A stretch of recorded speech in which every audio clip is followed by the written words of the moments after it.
Christian Allen. It's going to be Sean Clifford on a run all the way, and he's going down courtesy of Derick Hall.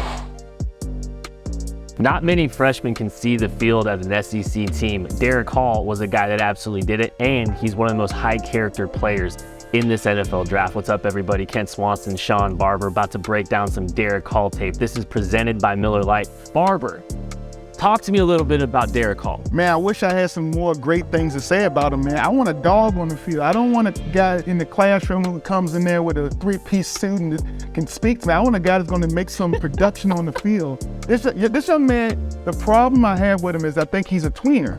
I think he's a little bit too slow and limber to be a true outside linebacker, and just not quite big enough to be an edge rusher like is going to take at the next level. So I'm a little bit concerned about which team gets him and in which packages in your overall defense he can actually be productive at. Barber doesn't want any Jason Witten Man of the Year semifinalist is what I heard here. Look, I like Derick Hall. I think he's kind of a unique prospect because he's kind of, like you said, there's a little bit of tweener to him. He's denser. He's kind of got a squattier frame, but he's got good arm length. But it's kind of interesting to figure out what you're going to do with him. Let's see what Auburn did with him on tape. Cook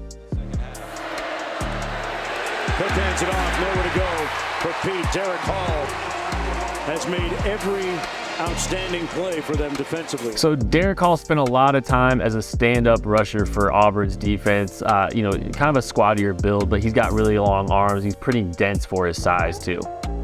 Yeah, I'm struggling because I played a linebacker position and I'm trying to figure out in the NFL, what is this young man going to be?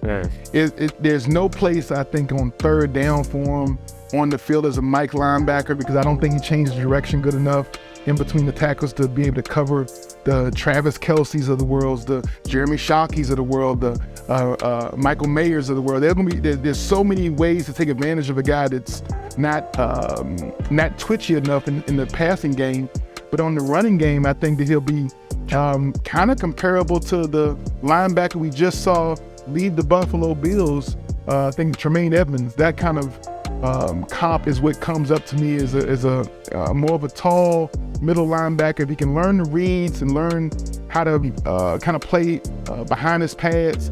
Obviously he has good instincts to get around the ball and make plays, but he just plays a little bit high, and I don't see him get off of fullbacks and blocks the way I would like a linebacker to do. So I'm just kind of having a struggle understanding what position on the field this young man is going to play. Well, I personally, for me, I think he can rush the passer a little bit. I think he's got some interesting traits as a 3-4 outside linebacker, primarily. I don't think he's, we kind of see and you watch him trying to drop. I don't know how comfortable he's going to be doing that, but you see right up there, I think he can do a good job as a pass rusher of threatening the arc. And he's 6'3", 254 pounds, but he's got really long arms.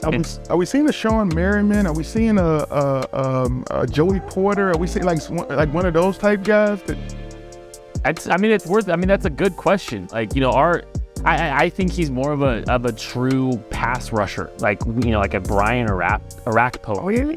That might be kind of the look for us. There is, that's what we have in the KCSN draft guide is our comp for him is more of a Brian Arakpo. I think he's a guy that's going to have to stay on the line of scrimmage. I think you talk about maybe trying to find a role for third down. I think you're hoping that he can develop as a guy that you're rushing off the edge in third down. I don't think he has the best pass rush plan to this point. I don't know if that's, I think he's still really got to define that and really kind of build that. But I do think he's got enough explosiveness to run up the arc and threaten the arc, kind of, like he's doing there. But it's just how is he going to be able to build off of that? There's some flexibility to kind of turn the corner there too. You see that a little bit. I'm a little fascinated to see his role though and what kind of teams view him, because I do think it's probably a 3-4 team that's going to wind up wanting him.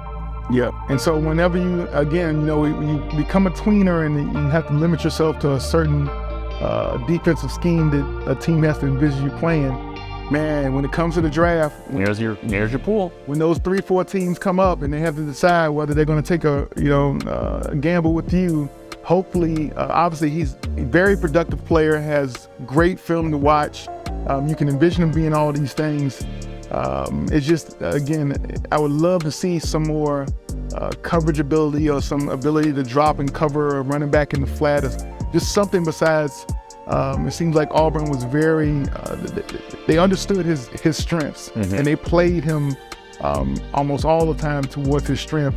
and try to eliminate his weaknesses. But what we will see at the next level is offensive coordinators will try to take advantage of the things he doesn't do well. For sure. And I think he's an interesting projection. I think, like we're kind of talking about here, I think there's a quality athletic profile to work with. Obviously, you'd like him to be a little bit less squatty, but 6'3", 254 pounds, long arms, and good burst.